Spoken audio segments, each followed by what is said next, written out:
नमस्कार. आज मी पिकलेल्या आंब्याचा आमरस करत आहे.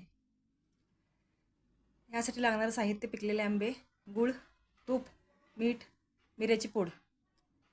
आणि फळात दूध घालून खाल्लं तर ते शरीराला, आरोग्याला हानिकारक असते म्हणून आम्ही पाणी वापरतो. तर पहिल्यांदा आंबे स्वच्छ धुवून घ्यायचे. त्याचा पल्प सगळा काढून घ्यायचा. तो पल्प एकदम रवीनं घटून बारीक करायचा. त्यात गूळ घालायचं, चवीपुरतं मीठ घालायचं आणि मिऱ्याची पूड घालायचं. एकसारखं ते एकजीव करून घ्यायचं. एकजीव करून झालं की ते चांगलं रवीनं परत घटलून घ्यायचं. आणि मग सर्व करताना वरनं तूप घ्यायचं. तुम्ही पुरीसोबत खाऊ शकता, नुसतं खाऊ शकता. हे उन्हाळ्यात फार आरोग्यदायी आहे आणि ह्यानं बलवर्धक आहे. ह्या पद्धतीने एकदा आंब्याचा आमरस करून तुम्ही मला कमेंटमध्ये नक्कीच कळवू शकता. हा आमरसाच्या आंब्याचा पल्प आहे.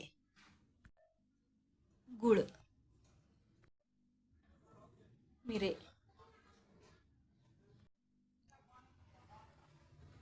वेलदोडे,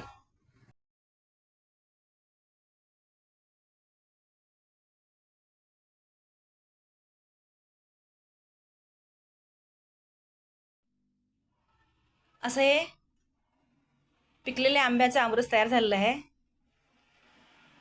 त्यात वरून असे मिऱ्याची पूड टाकायची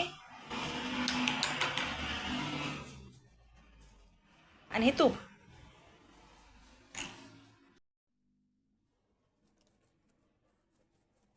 ही वेलची पूड आहे.